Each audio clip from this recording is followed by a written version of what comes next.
여러분 안녕하세요. 저는 인천에 거주 중인 40대 여성으로 최근 인생에 있어 크게 깨닫게 된 사건이 있어서 이렇게 용기를 내서 사연을 적어봅니다. 혹시 저와 비슷한 일로 힘들어하는 분이 계시다면 제 이야기를 듣고 부디 힘을 내셨으면 좋겠습니다.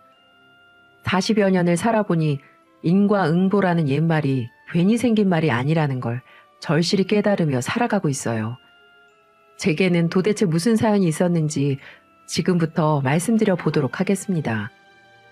저는 여상을 졸업하고 들어간 공장에서 남편을 만나 6개월의 짧은 열애 후에 결혼을 했습니다.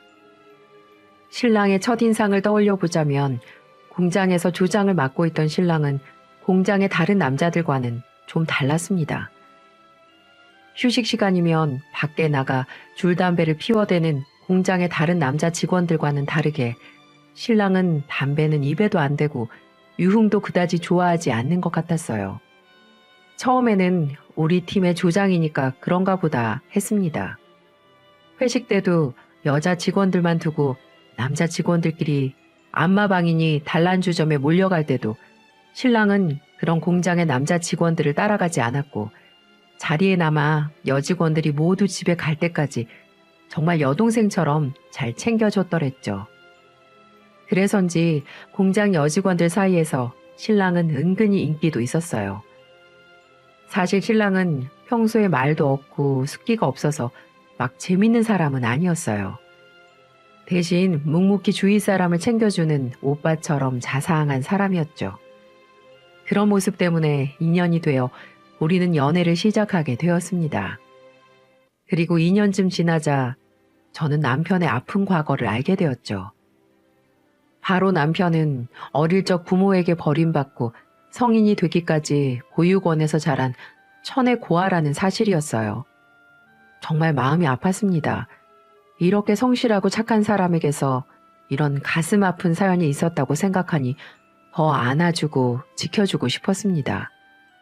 솔직히 엄마에게 신랑이 보육원 출신이라는 걸 털어놓는 게 좀 겁이 나긴 했어요. 결혼을 전제로 만나는 사람이 고아 출신이라는 걸 엄마가 어떻게 받아들일지 몰랐거든요. 아버지가 없던 우리 집 가정 환경 때문에 엄마는 제가 평범한 가족의 일원이 되길 바라셨거든요. 그래서 저는 반쯤 자포자기하는 심정으로 신랑의 사연을 솔직하게 털어놓았고 그동안 신랑이 보육원 출신으로 얼마나 힘들게 살았는지 그런데도 지금 공장에서 얼마나 성실하게 일하고 있는지 그래서 어떻게 인정받으며 지내는지 잘 말씀드렸습니다. 그런데 신랑의 사연을 들은 엄마는 제 걱정과는 달리 눈물을 흘리며 얼마나 힘들었겠냐며 그렇게 반듯하게 자라난 게 대단하다고 하시더군요. 무엇보다 나쁜 길로 빠지지 않고 술, 담배 안 하는 점에서 엄마는 큰 점수를 준 것 같았습니다. 그리고는 언제 한번 집으로 초대하라고 말씀을 하시더군요. 예, 둘이서 자꾸 밖에서 뭐 사 먹지 말고 언제 집에 한번 초대해. 우리 집에? 그래, 지금껏 제대로 된 집밥도 못 먹어봤을 거 아니니. 정말 그래도 돼? 지금 집에 초대한다는 건 엄마 나 결혼 허락한다는 말이지? 또 앞서간다.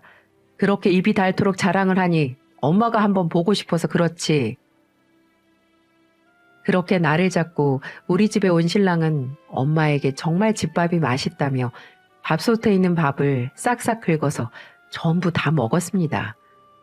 엄마가 밥을 넉넉하게 했는데도 말이에요. 엄마는 그런 신랑의 얼굴을 애틋한 표정으로 바라보시고는 집에 갈 때는 공장 기숙사에서 먹을 간단한 반찬도 잔뜩 챙겨줬습니다. 신랑은 그런 후에 엄마에게 연신 고개를 숙이며 고맙다고 인사를 했고 엄마는 신랑을 안아주며 집밥이 먹고 싶으면 언제든지 놀러 오라고 하셨죠. 눈물이 유독 많은 신랑은 기숙사에 들어가 정말 맛있게 식사 잘했다면서 또 훌쩍이더군요. 저는 평생 집에서 먹던 평범한 집밥인데 그렇게 울면서 감격해하는 신랑을 보니 마음이 애틋했습니다.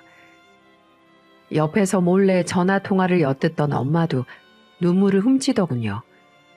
그날 이후 신랑은 엄마의 집밥이 먹고 싶다는 핑계를 대며 주말마다 우리 집에 와서 함께 식사하면서 가족처럼 지냈습니다. 엄마는 주말마다 휴가 나오는 아들을 대하듯 남편을 대했고 결국 결혼 허락까지 받을 수 있었어요. 장서방 요즘 많이 야위었던데 기숙사에서 밥은 잘 나오는 거니? 엄마는 참, 나 아직 시집도 안 갔는데 남사스럽게 장서방이 뭐야? 누가 들으면 오해하겠다. 오해하라지. 이제 우리 가족인데 뭘. 여하튼 평일에도 집에 올 수 있으면 와서 밥 먹고 가라고 하렴. 남편이 자주 우리 집에 들락날락하니 어느새 공장과 동네에 신랑과 제가 결혼을 준비한다는 소문이 나기 시작했습니다. 결국 우리는 2년이 넘은 연애 기간을 거쳐 결혼하게 되었죠. 신랑을 아는 사람들은 요즘 세상에 그렇게 착한 남자는 만나기 힘들다며 입이 마르도록 칭찬을 해줬더랬죠. 저도 주위의 칭찬에 세상을 다 가진 듯한 기분이 들었어요. 물론 빠듯한 공장 월급에 제대로 된 집을 구할 때까지는 엄마 집에 얹혀 사는 신세이긴 했어요. 하지만 신랑이 워낙 부지런해서 걱정은 없었습니다. 보니까 신랑은 그동안 보육원에 꾸준히 후원금을 보내면서 혼자서 본인의 생활비며 학비를 대느라 조장이긴 해도 벌어놓은 건 거의 없더라고요. 가진 것 하나 없는 신랑이었지만 착하고 성실한 마음이면 충분하다고 생각했죠. 정에 굶주려 있던 신랑은 엄마 집에 얹혀 사는 게 오히려 외롭지 않고 좋다며 엄마에게 장모님이라는 호칭 대신 엄마라고 부르기 시작하더군요. 저는 너무 낯간지러워서 신랑한테 그게 뭐냐고 타박을 줬어요. 그런데 엄마는 나이 들어 늦둥이 자식이 한 명 더 생긴 것 같다며 신랑에게 엄마라고 하라고 했습니다. 게다가 신랑이 들어놓은 청약주택이며 얼마 안 된 돈이지만 꾸준히 모아놓은 적금 통장을 본 엄마는 신랑이 말만 요란한 사람은 아니라고 더욱 믿음을 갖게 되었던 것 같았어요. 저도 성실하게 가정을 꾸리려는 신랑을 보고 진심으로 우리 집의 가장으로 남편으로 서서히 인정하게 되었습니다. 하지만 남편은 좁은 집에서 엄마가 불편할 거라며 퇴근 후나 주말에 거의 쉬는 날도 없이 공장 잔업을 도맡아 하기 시작했어요. 어떻게 된 게 연애할 때보다 결혼하고 나서 남편 얼굴 보기가 더 힘든 것 같았어요. 저는 얼마 안 돼 임신하고 입덧이 심해져서 다니던 공장 일을 그만둔 상황이었거든요. 남편은 집을 빨리 구하려는 목적도 있었지만 그런 외벌이 상황 때문에 더욱 무리하는 것 같았습니다. 저는 그런 남편의 모습을 지켜보며 마음이 안쓰럽고 미안하기만 하더군요. 엄마도 저와 같은 마음인지 입덧으로 힘들어하는 저 대신 남편을 위해 정성껏 아침과 저녁으로 밥상을 차리며 뒷바라지를 했죠. 남편이 다니는 공장은 출근이 아침 6시로 다른 곳보다 일렀어요.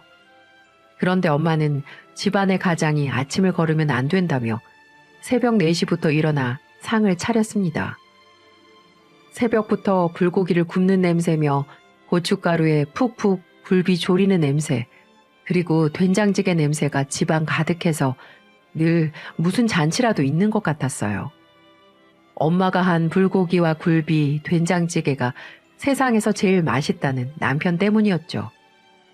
그리고 남편과 제가 결혼을 하고 처음 맞는 남편의 생일이 다가왔습니다. 저는 그때 임신 8개월 차에 접어들고 있었고요. 그 즈음 곧잘 있는 쩌릿쩌릿한 아랫배 통증과 무릎 통증으로 집안일을 하기 정말 힘든 상황이었습니다.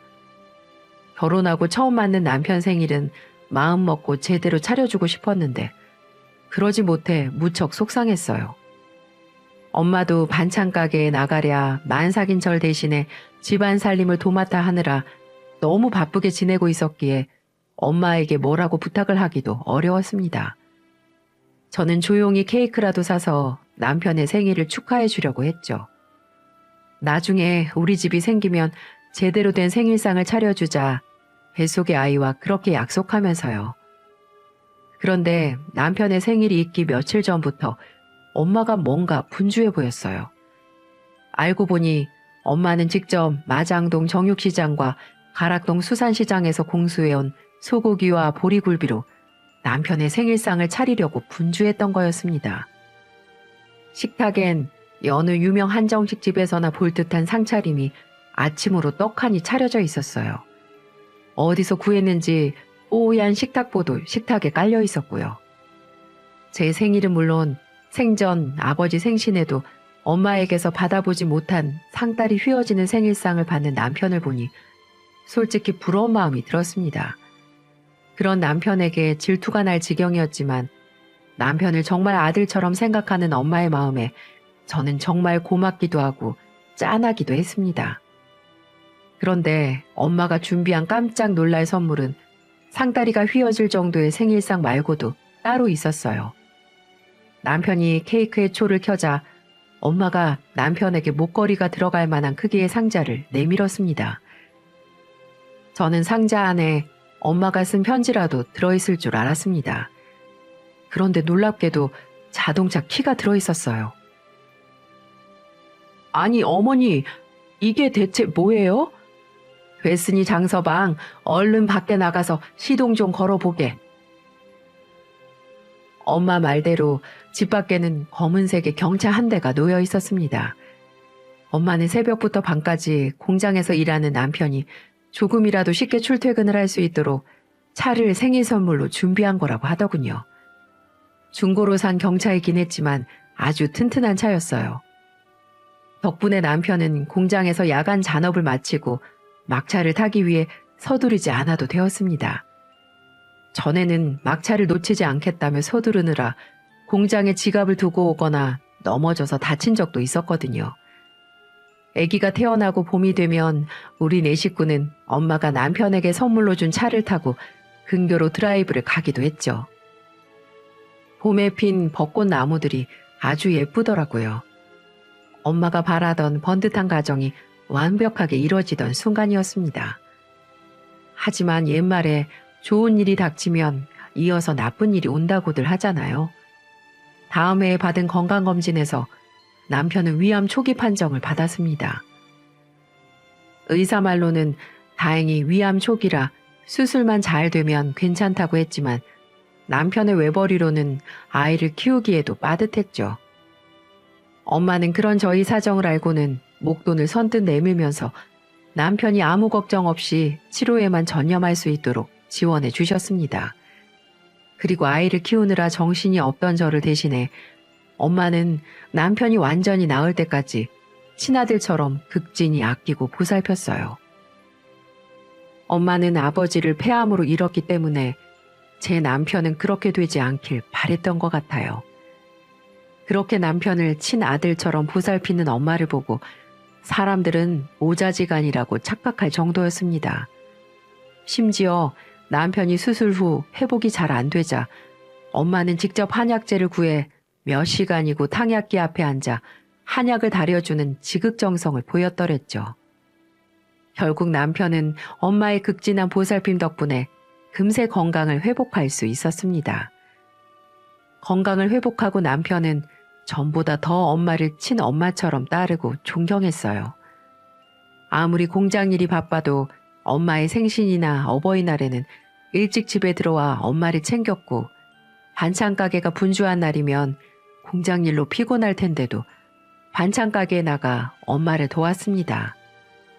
요즘 세상에 어떤 친아들과 엄마 사이도 이렇게 사이가 각별하진 않을 거예요. 그런데 엄마가 칠순잔치를 하고 얼마 안 됐을 때 일이었어요. 엄마의 반찬 가게 단골 손님들이 반찬 맛이 달라졌다며 교환이나 환불을 해달라는 일이 잦아지기 시작했죠. 엄마는 반찬을 만들다 액젓과 간장을 잠시 헷갈렸다며 별일 아니라고 했어요.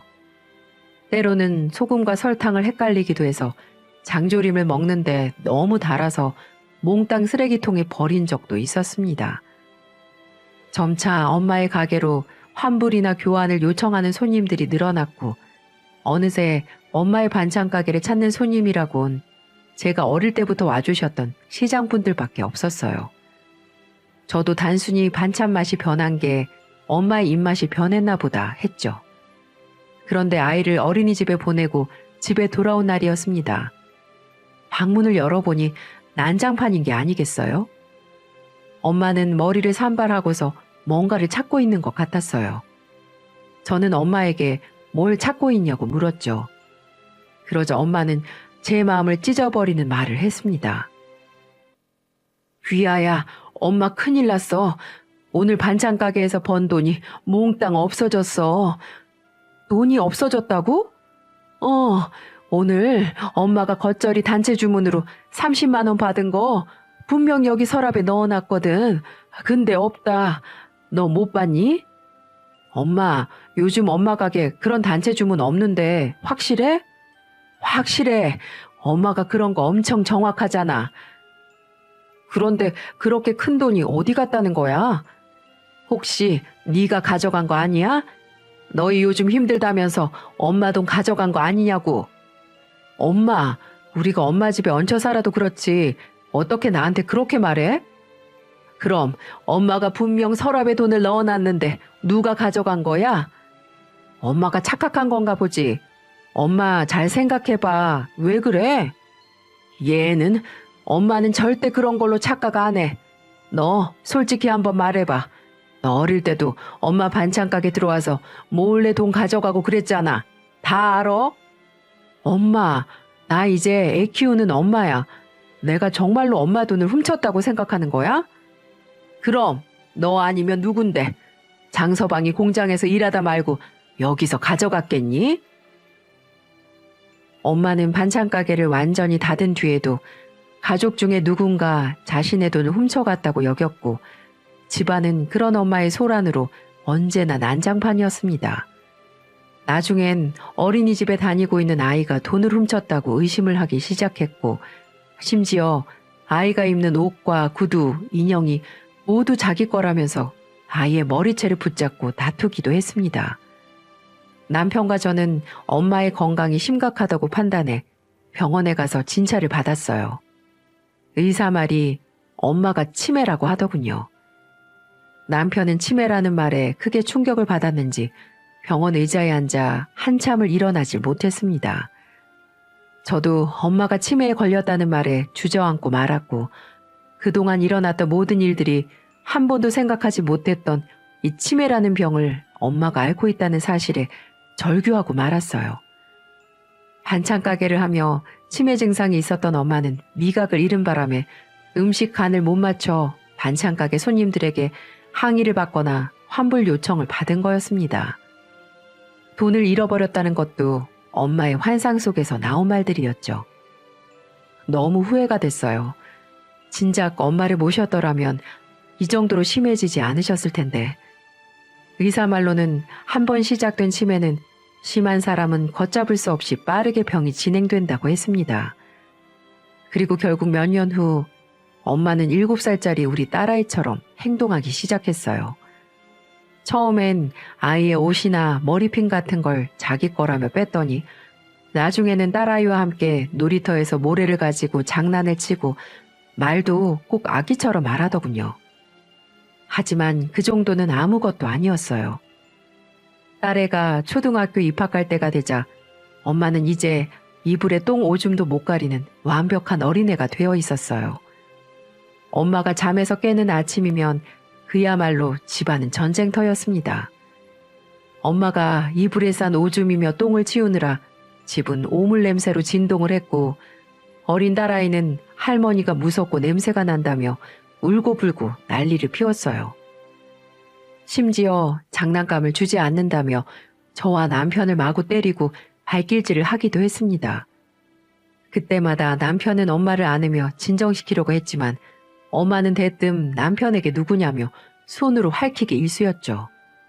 엄마는 남편을 알아보지 못하는 날이 많았습니다. 식사 시간이면 손으로 밥을 움켜쥐고서 제 얼굴을 향해 던지는 건 늘 있는 아침 행사였고요. 집안은 점점 난장판이 되어갔습니다. 한 번은 엄마를 붙잡고 정신을 차리라고 울고불고 빌기도 했어요. 그러면 엄마가 정신을 차리며 조금이나마 안정이 되는 것 같았거든요.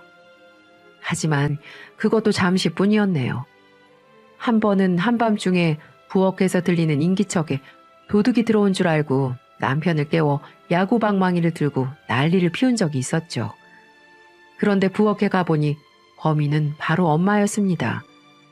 야구 방망이를 들고 부엌에 들어가 누구라도 내려줄 준비를 하고 있던 남편은 엄마를 보고는 순간 기운이 빠져 주저앉고 말았죠.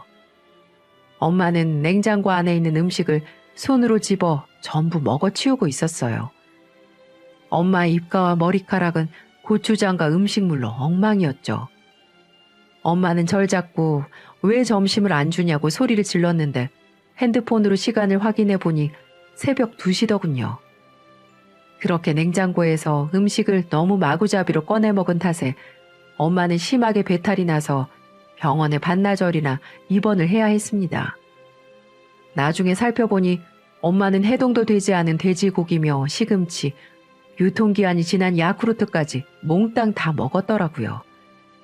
마침 병원에서 링게를 맞고 정신이 든 엄마는 미안하다며 제 손을 잡고 오래 울기도 했습니다. 저도 같이 엄마의 손을 잡고 울었죠. 하지만 집에 돌아오면 엄마는 다시 7살짜리 아이로 돌아가 있었습니다. 어느 날은 딸아이를 어린이집에 보내고 집에 왔는데 분명 집에서 주무시고 계셔야 할 엄마가 갑자기 보이지 않아 경찰에 신고한 적도 있었어요. 저와 남편은 잠도 못 자고 엄마가 가볼 만한 곳을 찾아다녔죠. 한참 후에 경찰에 연락을 받고 가보니 엄마는 예전에 반찬가게 앞에서 잠을 자고 있었습니다. 아이처럼 엄지손가락을 입에 물고 평온하게 자고 있더군요. 아마도 엄마의 일생에서 반찬가게에 있던 시간이 가장 행복했었나 봅니다. 남편은 잠든 엄마를 딸아이 업듯이 등에 업고는 집으로 다시 모셨고요. 나중에 알게 된 사실인데 근처를 지나가던 시장분이 빈 점포에서 잠자고 있던 엄마를 알아보고는 신고를 했다고 하더군요. 전부터 우리 모녀를 알고 있던 분이라 엄마가 치매에 걸렸다는 이야기를 듣고 무척 안타까워하셨죠. 그러던 어느 날부턴가 남편이 안 마시던 술을 잔뜩 마시고 집에 오는 날이 늘어나기 시작했습니다. 전화를 해도 잘 받지 않았고 무슨 일인지 물어도 대답을 명확하게 해주지 않았어요. 저는 엄마의 치매도 있고 그동안 스트레스를 많이 받았나 해서 더는 캐묻지도 않고 꾹 참고 있었죠. 그러던 어느 날 부엌에 우는 소리에 잠에서 깼습니다. 저는 당연히 또 엄마가 부엌에 나가 울고 있는 줄 알았어요. 그런데 남편이 식탁에 앉아 울고 있더라고요. 우리가 처음 만나 보육원 이야기를 했을 때처럼 서럽게 울고 있었어요. 그 모습에 저는 또 짠한 마음이 생겼고 옆에 다가가 남편에게 무슨 일이냐고 물었죠. 하지만 남편은 한참 아무 말도 없이 저를 바라보기만 했습니다. 그렇게 한 30분쯤 지났을까요? 남편이 겨우 입을 열더군요. 여보, 정말 미안해. 미안하긴 무슨 일 있어? 정말 미안해, 여보. 갑자기 안 마시던 술을 다 마시고 대체 무슨 일인데 그래? 그게 당신 정구 알지? 박정구. 정구 씨? 당연히 알지. 우리 결혼식 때 사회도 보고 엄마 칠순잔치에 우리 딸 돌잔치에도 와줬었잖아. 안 그래도 전에 엄마 집 나가고 소식 없었을 때 도와줘서 고맙다고 연락하려던 참이었는데 왜? 정구 씨한테 무슨 일이라도 있어? 무슨 안 좋은 일이라도 당한 거 아니지? 내 질문에 남편은 다시 꿀먹은 벙어리가 되어버렸고 출근할 시간이 다 돼서야 남편은 정구에게 사기를 당해 우리가 8년간 모은 1억 원을 다 잃었다고 털어놓았습니다. 순간 땅이 꺼지고 눈앞이 하얗게 번쩍하더군요. 사람이 너무 놀라면 아무 말도 안 나온다고 하잖아요. 그제야 그 말이 실감이 나더군요. 남편의 이야기를 듣고도 저는 아무 말도 할 수 없었습니다. 창밖에 아침에는 밝아오는데 이게 무슨 상황인지 쉽게 이해할 수가 없었던 거죠. 1억은 우리가 큰 집으로 옮기기 위해 8년간 저와 남편이 안 입고 안 먹고 모은 피 같은 돈이었어요. 무엇보다 우리의 결혼식에 사회까지 봤던 정구라는 친구에게 남편이 사기를 당했다는 게 믿겨지지가 않았습니다. 저도 이렇게 충격이 심한데 남편은 어떻겠어요? 남편은 가장 믿었던 친구에게서의 배신, 그리고 전 재산 1억을 사기당했다는 사실에 정신을 차리지 못했습니다. 매일같이 술을 마시기 시작했어요. 출근 직전까지 술을 마시던 남편은 기계를 다루는 공장에서 위험하다며 결국 퇴사 통보를 받았고 15년 가까이 일하던 공장에서 잘리게 되었습니다. 그때부터 남편은 제가 알던 남편의 모습이 아니었어요. 망나니, 나쁜 놈, 비열한 놈, 왼수, 이 모든 수식어가 어울릴 만큼 제게 상처를 주는 그런 인간으로 변해가기 시작했습니다. 딸아이가 좀 놀아달라고 하면 혼자 가서 놀라며 밀치기 시작했고 집안 일이라든지 청소, 그 아무것도 하지 않으려고 했어요. 심지어 일자리 알아보는 것도 지겹다며 허구한 날 집에서 술을 먹기 시작했습니다. 정말 폐인이 따로 없었죠. 그런데 안 좋은 일은 또 한꺼번에 온다고 하잖아요. 대낮부터 술을 마신 남편이 음주운전으로 교통사고까지 일으킨 거였어요. 교통사고를 일으킨 차는 8년 전에 엄마가 생일 선물로 남편에게 선물한 그 차였습니다. 저는 가슴이 찢어지는 것 같았어요. 안 그래도 윤창호법이다 뭐다 해서 음주운전에 대한 처벌이 심해지는 상황이었기에 저는 피해자와 최대한 합의를 해 상당한 금액의 합의금을 물어줘야만 했죠. 남편이 친구에게 사기를 당하고 음주운전으로 합의금을 물어주느라 우리 집 통장엔 잔고가 거의 남아있지 않았습니다. 엄마가 예전 같았더라면 이런 꼴을 두고만 보지 않으셨을 텐데 엄마는 여전히 딸아이의 인형을 가지고 놀며 7살짜리 어린애처럼 행동하고 있었죠. 하지만 마냥 남편이 회복되기만을 기다릴 수 없었습니다. 딸아이는 벌써 초등학교 2학년이었고 점점 병세가 심해지는 엄마의 병원비에 집에 돈 들어가는 구석이 한두 군데가 아니었으니까요. 결국 집에서 늘 술에 쩔어있던 남편 대신 제가 공장에 나가 일을 하게 되었습니다. 결국 저는 엄마를 요양병원에 맡길 수밖에 없었고요. 일을 하며 엄마를 보살피는 게 불가능했기 때문이었죠. 남편 외벌이로 살림만 하다 9년 만에 출근하는데 감회가 새로웠습니다. 제가 제 딸아이만한 나이였을 때 아버지가 폐암으로 돌아가시고 엄마 혼자의 힘으로 저를 키우며 갑작스럽게 생계를 책임졌던 엄마를 떠올려 보니 코끝이 찡해지더군요. 제가 공장에 나가 일을 열심히 하다 보면 남편도 어느새 정신을 차릴 거라는 희망을 가졌습니다. 그렇게 몇 개월이 지났을까요? 요양병원에 엄마를 여는 데처럼 보러 갔는데 엄마가 집에 가고 싶다고 울고불고 사정을 하는 게 아니겠어요? 그때 제가 마음이 약해지면 안 됐었습니다. 남편에게도 말을 하니 자기가 집에서 모시겠다며 모시고 오라고 하더군요. 그래서 집에서 당분간 보살펴 드리기로 했어요. 그래서 한동안은 집에서 모시게 되었죠. 그런데 어느 날 오랜만에 정시에 퇴근하고 엄마와 목욕을 하는데 엄마 몸에 전에 보이지 않던 상처들이 보이더라고요. 팔과 손등엔 멍자국도 보였고 이마에는 심지어 핏자국도 보였습니다. 방에 들어와 남편에게 물어봤지만 남편은 모른다며 모르쇠로 일관하기 바빴죠. 엄마에게 상처가 어떻게 해서 생겼는지 아무리 물어도 아이처럼 웃고만 있거나 금세 배고프다고 칭얼댈 뿐 도움이 되질 않았습니다. 그날 밤 이상하게 잠이 오지 않더라고요. 아무래도 느낌이 이상했어요. 하필 제가 야근으로 집에 늦게 들어온 날에 그런 상처가 생겼으니까요. 남편이 엄마를 친엄마처럼 여긴다는 건 누구보다 확실히 알고 있었지만 한 번 생긴 의심은 쉽게 사라지질 않더군요. 어쩌면 남편이 술을 마시고 곤죽이 되어 있을 때 엄마가 가위나 칼을 들고 실수로 생긴 상처일 수도 있었으니 말이죠. 이런 제 이야기를 들은 공장 동료는 집에 몰래 CCTV를 설치해 보라고 권하더군요.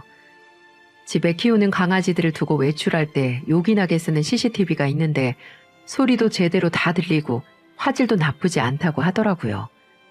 저는 남편이 술을 사러 나간 사이를 틈타 엄마와 남편이 주로 있는 부엌과 방 안 곳곳에 CCTV를 설치했습니다. 친구 말대로 화분이나 인형 근처에 두니 크게 티가 안 나더군요.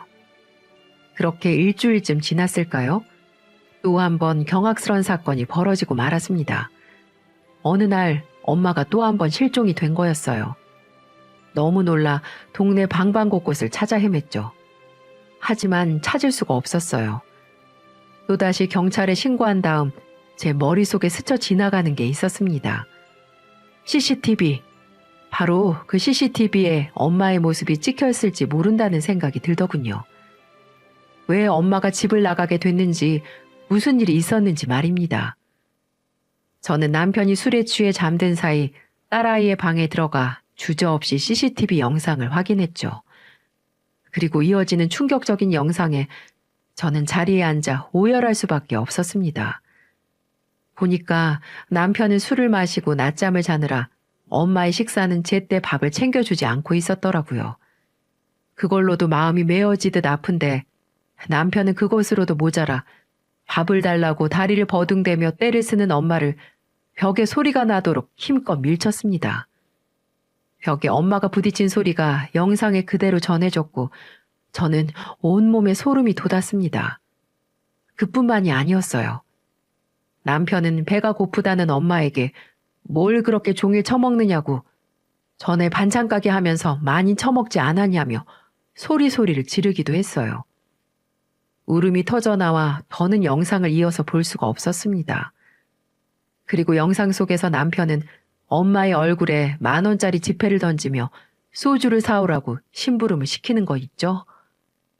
남편이 던진 10,000원짜리 지폐는 엄마의 얼굴을 맞고 떨어졌습니다. 남편이 다시 소주를 사오라고 소리를 지르자 엄마는 몸을 움츠린 채 지폐를 들고 밖에 나가 돌아오지 않은 거였어요. 정말 가슴이 찢어질 듯 아파왔습니다. 도저히 참을 수가 없었어요. 정말 남편을 죽이고 싶었습니다. 자는 남편을 깨워 추궁하기 시작했어요. 일어나, 이 나쁜 놈아. 우리 엄마 어디에 있어? 어디에 있냐 말이야. 아, 놔. 지금 이 여자가 미쳤나? 니네 엄마를 왜 나한테 찾아? CCTV 영상 다 봤어, 이 나쁜 놈아. 그동안 네가 우리 엄마한테 어떻게 행동했는지, 눈으로도 보지 못할 폐악질을 했는지 다 봤어, 이놈아. 그러고도 네가 사위야? 우리 엄마가 너한테 그동안 어떻게 했는데, 불쌍하다고 그렇게 따뜻하게 대해줬건만 엄마가 치매 걸리니까 이런 짓을 해? 그러게, 뭐하러 요양병원에 버려놓지 데리고 와서 짜증나게 해? 나 술 덜 깼으니까 저리 꺼져. 깨우지 마. 뭐? 그렇게 술 처먹고 엄마한테 10,000원짜리 주고 술 사오라고 했냐?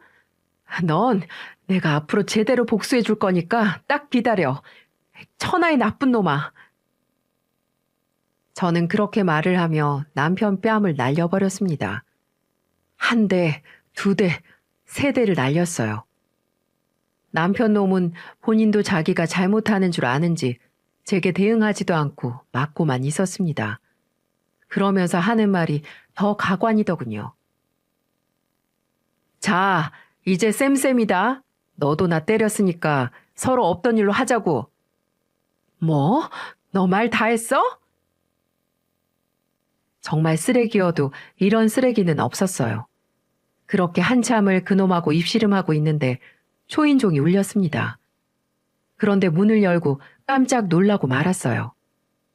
제 앞에 엄마가 서 있었던 거예요. 저는 당장 엄마를 부둥켜 안고 눈물을 펑펑 쏟아냈습니다. 그리고 집을 나간 엄마와 함께 온 사람이 있었습니다. 엄마를 안고 한참 울고 있느라 엄마가 누구와 같이 왔는지 알아볼 새도 없었던 거죠. 엄마 뒤에 나타난 사람은 바로 경찰이었어요. 경찰은 손에 10,000원짜리 한 장만 들고 거리를 방황하는 엄마를 보고 이상하다 싶어서 경찰서에 데려왔다고 하더군요. 경찰을 보자마자 엄마가 어린아이처럼 배고프다고 칭얼댔다고 했어요. 남편이 밥을 잘 챙겨주지 않았으니 엄마가 얼마나 배가 고팠겠어요. 경찰분들께서는 친절하게도 배고프다고 떼를 쓰는 엄마에게 설렁탕을 사주셨다고 했습니다. 처음엔 엄마를 노숙자라고 여겼다가 엄마가 하는 행동이며 옷 입은 거며 반듯하고 깨끗해서 집을 잃은 치매 환자라고 생각하셨다고 하더군요.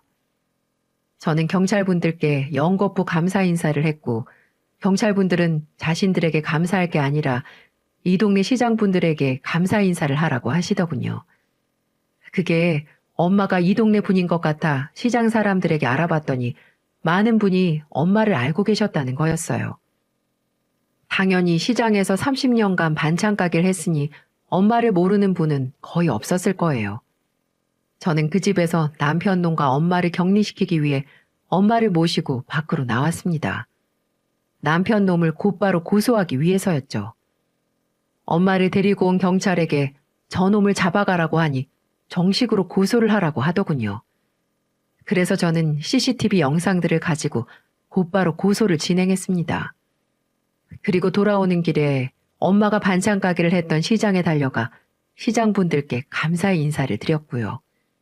그리고 그 순간 저는 엄마의 반찬 가게 단골이기도 했던 떡집을 운영하는 사장님에게 믿지 못할 충격적인 이야기를 듣게 되었어요.